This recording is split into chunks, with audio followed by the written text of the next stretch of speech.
Hello everyone, welcome back to my YouTube channel Shweta की पाठशाला। मेरी यूट्यूब चैनल में आप सबका स्वागत है।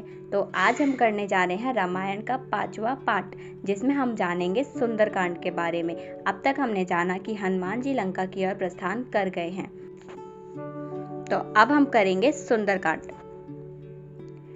हनुमान जी लंका को जा रहे थे और रास्ते में जाते समय उनके सामने कई चुनौतियां आई और उन सभी चुनौतियों का हनुमान जी ने सामना किया। देवताओं ने हनुमान जी की परीक्षा लेने के लिए सांपों की माता सूरसा को भेजा। सूरसा ने हनुमान जी को खाने की कोशिश की, परंतु वह उनको खा नहीं सकी। हनुमान जी उनके मुंह में जाकर वापस आ गए।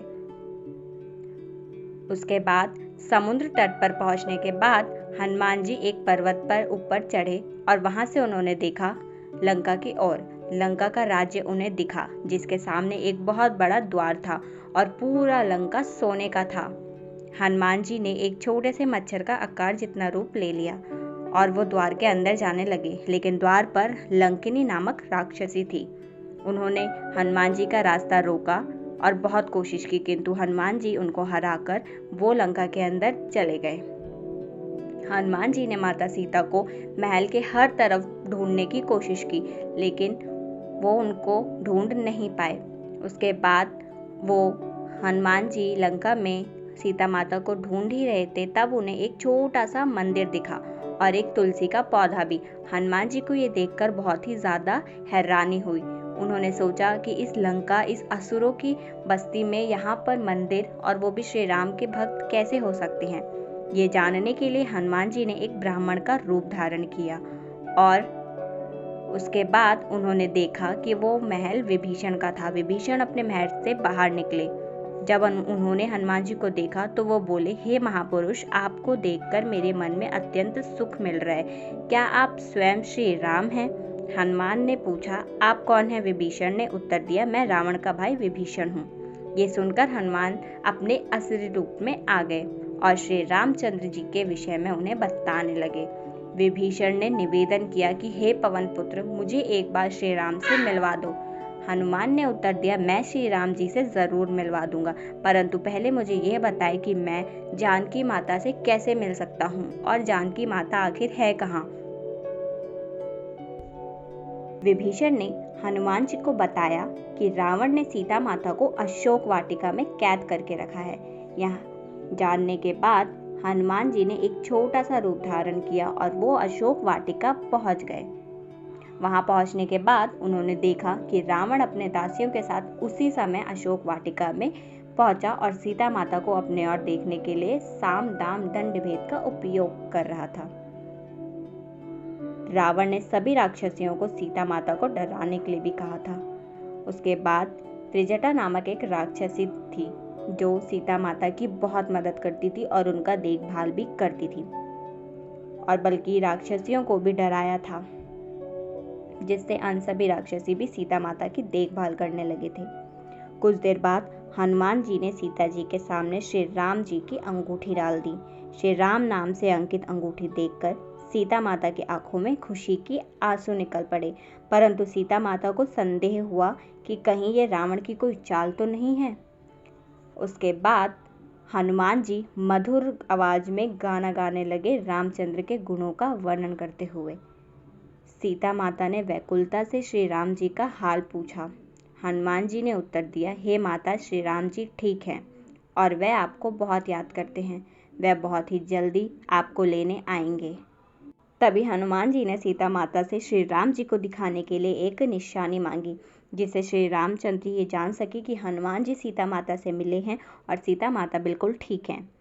उसके बाद सीता माता ने अपने बालों में से जूड़ा पिन निकालकर हनुमान जी को दिया।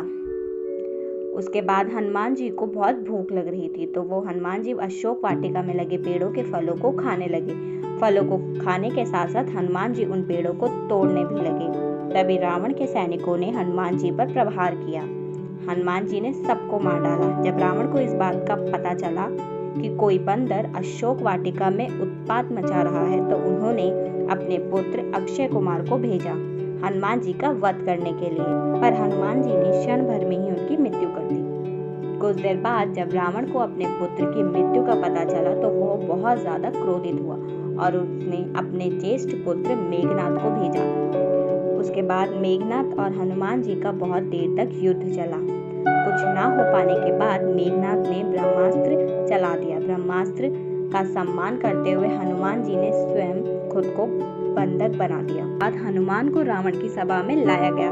रावण हनुमान को देखकर हंसा और फिर क्रोधित होकर उससे पूछा, रे वानर, तूने किस कारण अशोक वाटिका को तहस नहस कर दिया?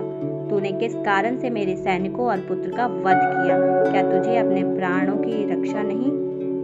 ये सुनकर हनुमान ने कहा, हे रावण, जिसने महान शिव धनुष को पल भर में तोड़ डाला, जिसने खरदूषण और बाली को मार गिराया, जिसकी प्रिय पत्नी का तूने अपहरण किया है, मैं उन्हीं का दूत हूँ।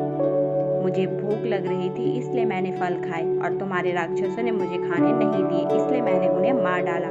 अभी भी समय है, सीता माता को श्री राम को सौंप दो और क्षमा मांग लो। रावण हनुमान की बात सुनकर हंसने लगा और बोला, रे दुष्ट, तेरी मृत्यु तेरे सिर पर है। ऐसा कहकर रावण ने अपने मंत्रियों को हनुमान जी को मार डालने का आदेश दिया। ये सुनकर सभी मंत्री हनुमान को मारने की ओर दौड़ पड़े। उसके बाद विभीषण वहां आकर बोले, रुको, दूत को मारना सही नहीं होगा, ये नीति के विरुद्ध है, कोई और भयानक दंड देना चाहिए।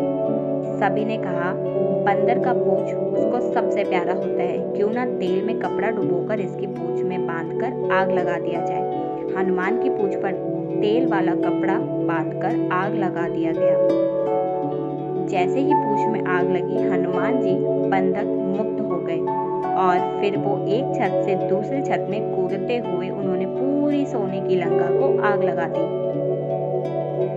समुद्र और आग लगाकर वो समुद्र की ओर चले गए और वहां उन्होंने अपनी पूंछ पर लगी आग को बुझा दिया।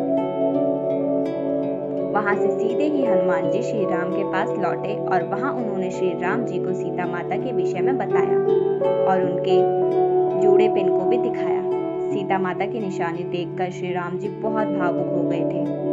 अब श्री राम और वानर सेना की चिंता का विषय ये था कि इतनी बड़ी सेना को वो समुद्र के उस पार कैसे लेकर जाएं। श्री राम जी ने समुद्र से निवेदन किया कि वह रास्ता दे ताकि उनकी सेना समुद्र पार कर सके, परंतु कई बार कहने पर भी समुद्र ने उनकी बात नहीं मानी।